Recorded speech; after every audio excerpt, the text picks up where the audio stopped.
వృశ్చికం వారి కనుక చూసుకున్నట్లయితే మీ యొక్క సప్తమ వ్యయాధిపతి అయినటువంటి శుక్రుడు దశమ స్థానంలో కేతువుతో కలుసున్నాడు. గుర్తుపెట్టుకోండి, ఎప్పుడైతే కేతువుతో కలుసున్నాడో ఈ శుక్రుడు, ఇది కూడా దశమ స్థానంలో ఉన్నాడో, జీవిత భాగస్వామికి కారకుడు అవుతున్నాడు, ఇన్వెస్ట్మెంట్స్ కారకుడు, విదేశాలకు కారకుడు అవుతున్నాడు.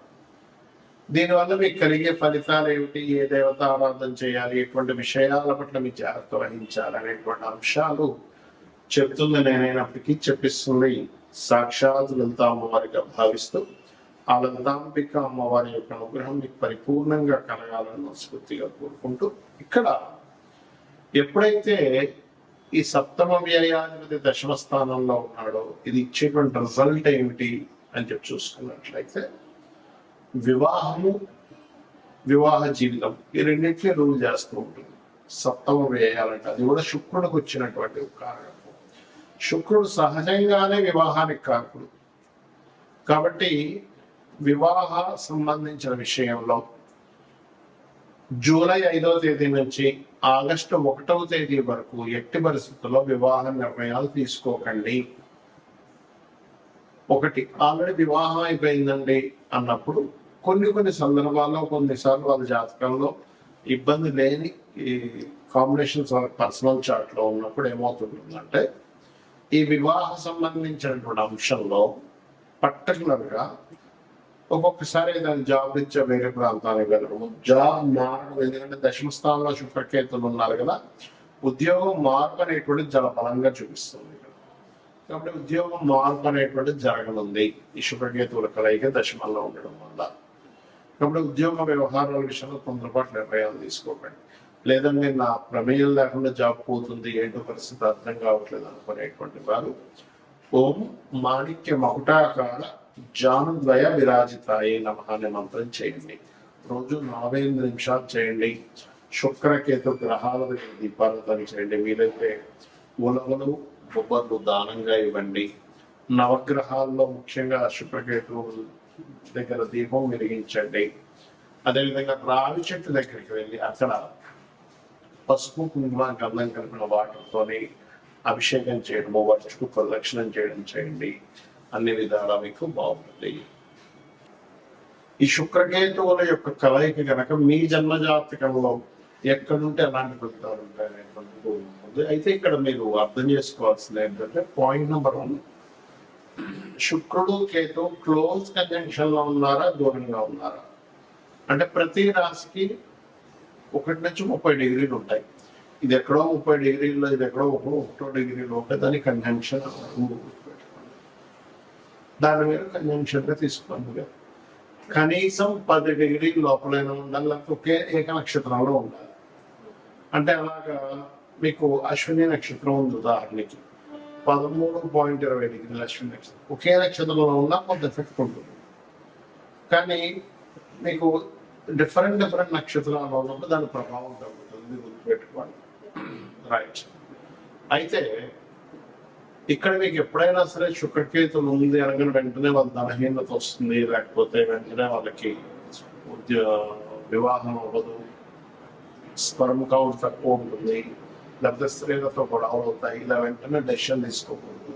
ఎందుకు అంటే మీకు శుక్ర మహాదశ కానీ కేతువు యొక్క మహాదశ కానీ జీవితంలో రానప్పుడు, లేనప్పుడు ఆ యొక్క నెగిటివ్ ఫలితాలు రావు. పెట్టుకోండి. ఎప్పుడు జరుగుతుంది అంటే ఉదాహరణకి అశ్విని, భరణి దాటేశారు అంటే కృత్తిక నుంచి స్టార్ట్ అవుతాయి నక్షత్రాలు. మళ్ళీ ఆ నక్షత్రాలు పుట్టినా, లేకపోతే మకా పుబ్బ కాకుండా, లేకపోతే మూల పూర్వాషాఢ కాకుండా పుడితే అప్పుడు మీకు అది ఆ దశలు రావాల్సింది. ఎప్పుడో 90 ఏళ్ళకి వస్తుంది. అప్పుడు 90 ఏళ్ళకి 100 ఏళ్ళకి వచ్చేటువంటి ఆ యొక్క మహాదశ వల్ల మీకు పెద్దగా ఎఫెక్ట్ అనేటువంటిది ఉండదు, గుర్తుపెట్టుకోండి.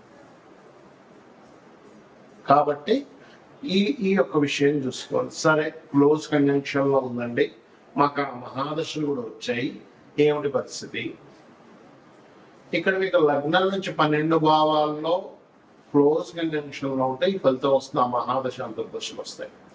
లగ్నంలోనే ఉందనుకోండి, అప్పుడు మనిషి తెలియని ఒక విరక్తి భావంలో అసలు లైఫ్ వెళ్తూ ఉంటుంది. అంటే ఏంటి, పెద్దగా దేని మీద ఇంట్రెస్ట్ లేకపోవడం. ఎందుకంటే శుక్రుడు అంటే భోగాలు, కేతు అంటే కటింగ్. భోగాల మీద పెద్దగా ఆసక్తి లేనటువంటి జీవితాన్ని గడుపుతూ ఉంటాడు. కాకపోతే అతను అదే జీవుడు కనుక లక్ష్మీ గణపతి ఆరాధన, అమ్మవారి యొక్క ఆరాధన కనుక చేస్తూ ఉంటే ఖచ్చితంగా బాగుంటుంది. అవన్నీ కూడా తొలగిపోతాయి. అదేవిధంగా 2వ స్థానంలో ఉంది కాంబినేషన్, అంటే శుక్రుడు కేతు కలయిక 2లో ఉందనుకోండి, క్లోజ్ కంజంక్షన్ లో మీకు ఆ మహాదశలు అంతర్దశలు నడవాలి. అయితే ఇక్కడ మహాదశ ఎప్పుడో ఉన్నా, లేదా మహాదశలు అంతర్దశలు అయిపోయినప్పుడు దీని ఫలితం పెద్దగా రాదు.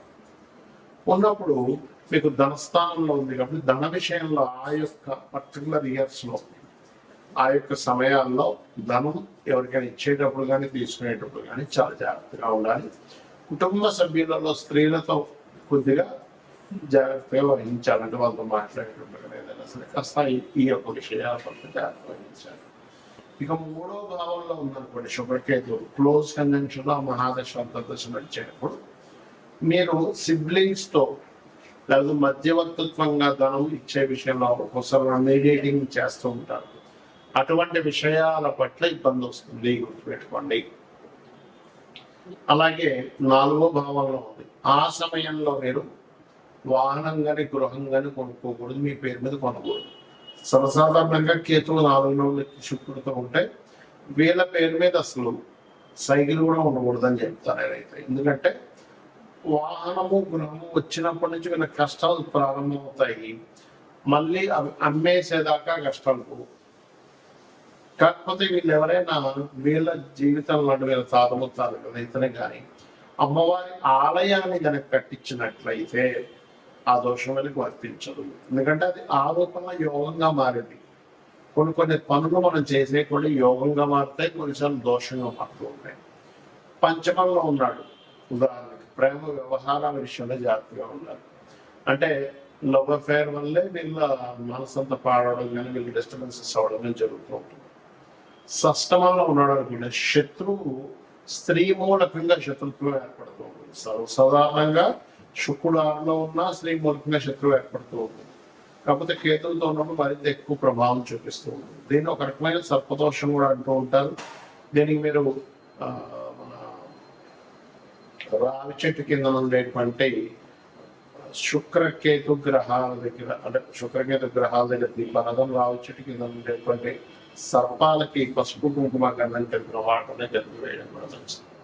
ఇక సప్తమంలో ఉంది, వ్యవహారాల విషయంలో ఇబ్బందులు వస్తాయి, దూరంగా ఉండడం. సమ్ టైమ్స్ ఒక్కోసారి ఏమవుతుందంటే సప్తమాధిపతి బాగున్నాడు అనుకున్నప్పుడు దూరంగా ఉండడం, లేదా విదేశాలు వెళ్ళడం, లేదా అమ్మాయి కింద విదేశీ ఛాన్సెస్ రావడం, ఇలా ఎడబాటు ఉంటుంది. అష్టమంలో అనుకున్నట్లయితే శుక్రకేతువులు తాతగారి ఆస్తి విషయంలో ఇబ్బందులు ఉంటాయి, తాతగారి ఆస్తిని తీసుకోకూడదు. భాగ్యంలో ఉంటే తండ్రి గారి నుంచి